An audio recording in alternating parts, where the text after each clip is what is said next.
여호와께서 이를 명령하셨은즉 어떻게 잠잠하며 쉬겠느냐. 아스글론과 해변을 치려하여 그가 정하셨느니라. 새벽을 깨우는 거룩한 기도자 여러분, 생명의 말씀 앞에 하늘의 생수를 누리며 믿음의 거친 여정에 주의 은혜의 승리가 있기를 바랍니다. 오늘 우리가 읽어갈 하나님의 말씀은 예레미야 47장 1절에서 48장 10절까지의 말씀으로서 우리는 열방에 대한 심판의 말씀을 읽어갑니다. 유다의 심판에 대한 이야기에 이어 열방을 심판하시는 말씀 앞에서 우리가 유다의 심판을 통하여 마치 새 언약의 의미가 뭔지,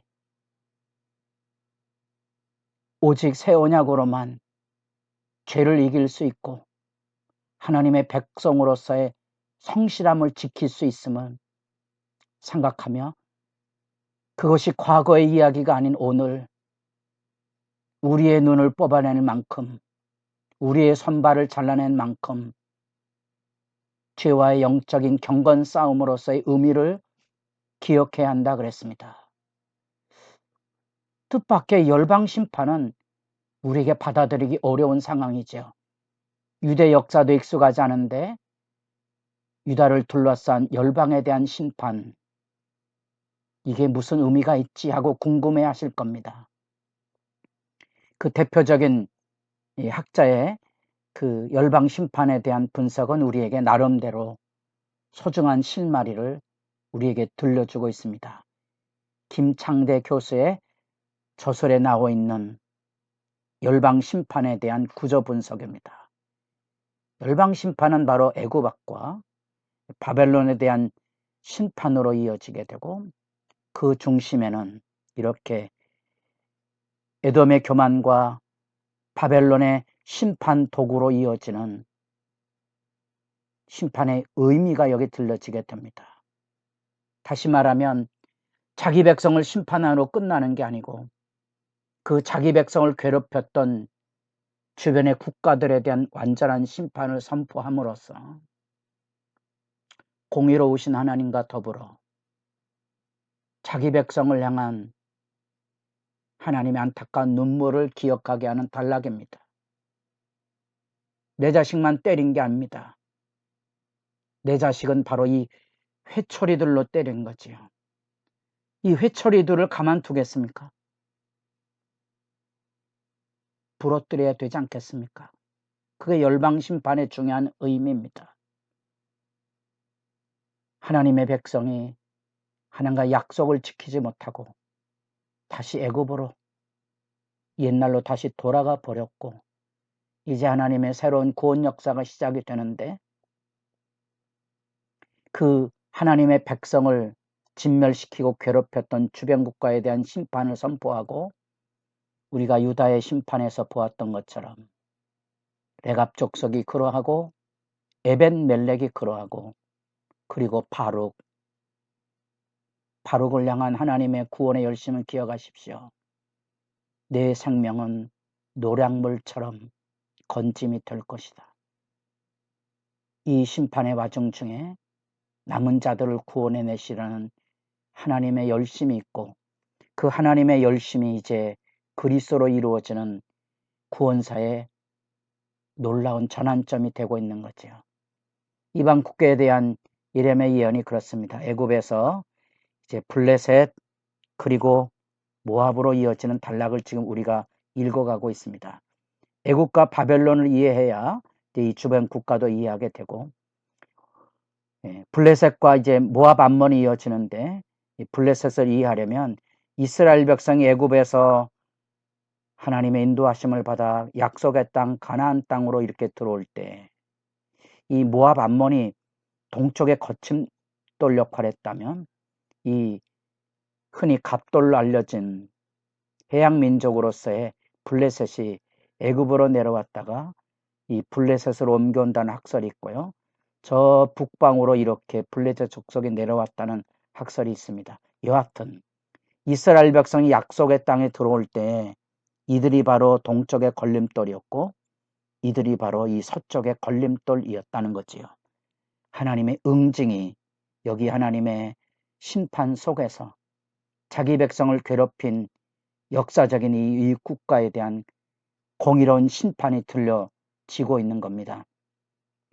그런 점에서 이 블레셋은 우리가 구절의 말씀에서 보았던 것처럼 하솔과 중심으로 대조되어서 여기는 분명한 원인이 없이 블레셋에 대한 하나님의 심판이 증언되고 있습니다. 그 이유가는 처음부터 이스라엘 백성이 가나안 땅의 정착으로 동쪽으로 들어올 때 그들은 바닷길로 해서 서쪽으로 가나안 땅에 들어와서 옆구리에 가시처럼 서 있었다는 거지요. 그래서 여러분들이 여호수아를 읽으면 약속의 땅을 하나님께서 그들에게 주셨을 때 그들이 이 서쪽에 옆구리 가시들을 쓸어냈어야 되는데 가스와 가드와 아스곳, 이게 블레셋 지역입니다. 옆구리 까신 거지요. 쓸어내지 못하고 그 다음부터 우리가 잘 아는 대로 삼손, 사울의 이야기 끝까지 이스라엘 백성들을 괴롭히고 다윗이 블레셋을 정복한 사건까지 처음부터 대적석으로 서 있었던 블레셋에 대한 심판이 여기 나타나는데 바로가 가사를 치기 전에 가사가 바로 블레셋 5도시에 애굽으로부터 나와 있는 가장 가까운 도시입니다.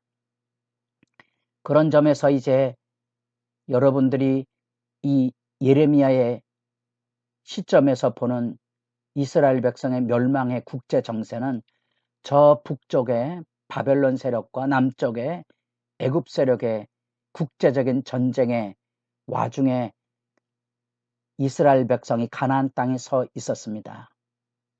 그러니까 이제 애굽에서 올라가는 이 길에 무깃도에서 요시아가 희생당하고 내려가면서 애굽이 이스라엘에다 꼭두가시 왕을 세웠죠.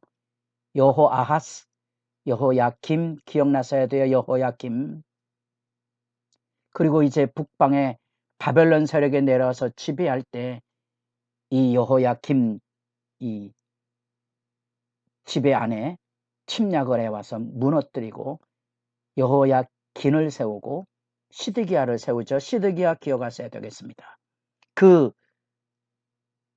이스라엘 약속의 땅 서쪽에 가드, 가사, 아스글론 이 5개 지역 안에 처음부터 이 대적 세력에 대하여 하나님께서 이 바벨론 세력으로 인하여 이 서쪽 지방 흔히 제국의 전쟁터의 무역로이기도 하고 군사도로죠. 군사도로의 길목에 있는 이 블레셋 사람들을 마치 태산처럼 북쪽에서 물이 흘러넘쳐 시내를 이루어 쓸어버리는 휩쓸과 다 그들을 멸절시키는 달리는 말굽소리, 병거소리 앞에 손맥이 힘이 풀릴 정도로 이 거대한 바벨론의 세력이 이 블레셋 사람들을 진멸하고 유린함으로 5절에 가사는 대머리가 되고 아스글론과 그들에게 남아있는 평지가 잠잠하게 되었나니 내가 네 몸패기를 어느 때까지 하겠느냐. 장례식에 행하는 애도의 표시를 할 만큼 이 여호와의 칼이여 여호와의 칼이여 하나님의 심판을 선포하고 이어서 모압이 등장합니다. 모압은 이제 비교적 길게 그 내용이 48장에 들려져 있는데 모압의 제목은 여기 분명합니다. 재물과 풍요로움 때문에 오만한 거지요. 그건 요단 동쪽에 왕의 대로라 그래서 저 북쪽에 무역 물자들이 남쪽으로 오고 가는 또 비교적 기름진 땅 고원지대에 있어서 그들이 가지고는 재물과 풍요 때문에 하나님 앞에 오만함을 가지고 이스라엘 백성이 멸망할 때 모압 암몬 이 요단 동편의 이 족속들이 유다의 멸망을 박수치고 그들을 갈취하고 그들을 사주하는 일들을 자행했기 때문에 하나님께서 그들을 결코 용납할 수 없었던 거죠. 그래서 이 모압이 하나님 앞에 처절한 부르짖음에 유린과 수치를 당하도록 도망하라, 구원할 자가 없다, 그렇게 하나님께서 그들을 심판하시고, 뜻밖의 하나님의 말씀을 우리가 블레셋 속에서는 여호와의 칼 6절 말씀이 나온다면 이 모압을 향한 말씀 중에는 10절에 여호와의 일 이렇게 말합니다. 다시 말하면 이들도 다 하나님의 공의의 심판의 대상이 되는 거죠. 여호와의 일을 게을리하는 자는 저주를 받을 것이요. 그래서 모압의 자기 일에 열심히 해서 자기 잘남에 대한 하나님의 징벌을 여기 잘 그려주고 있습니다. 열방 심판의 여호와의 주권은 어떤 의미를 가지고 있습니까? 하나님은 결코 자기 백성이 심판과 멸망 안에 떨어진 것을 달가워하신 것이 아니고 아프신 거고요. 자기 백성의 멸망에 일조했던, 그들을 괴롭혔던 주변 국가에 대한 심판을 통하여 이스라엘 백성들에게 하나님의 진실하심이 얼마나 지속적인지를 일깨워주고 있습니다. 애국과 바벨론의 이 거대 제국 앞에 애굽이 유린을 당할 뿐 아니라 그 애굽과 바벨론 사이에 섰던 이 블레셋이 바로 그렇게 유린을 당함으로 무너질 것에 대한 얘기고, 왕의 대록 요단강 동편에 있었던 모압과 암몬의 그 모압의 풍요와 오만에 대하여 더 이상 도망할 것도 없는 하나님의 철저한 심판의 말씀이 들려지고 있습니다. 여러분, 이 세상의 역사를 주관하시는 웅대하신 하나님의 뜻을 기억하십니까? 그리고 영원히 변함없으신 하나님의 신실한 사랑을 열방의 심판을 통하여 새삼 마음에 새겨 여러분의 기도가 복이 있기를 진실로 바랍니다.